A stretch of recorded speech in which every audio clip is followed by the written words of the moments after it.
Χελώνα είναι. Α, ναι. Πού είναι η χελώνα? Α,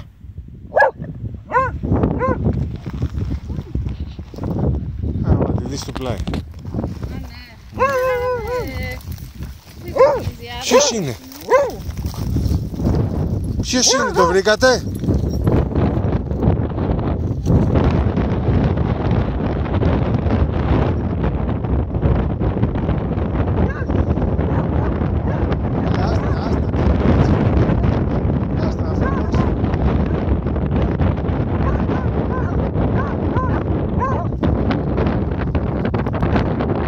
Μπράβο, πάμε παιδιά, πάμε. Πάμε. Αφήστε τη χελονίτσα, φίλοι. Έλα.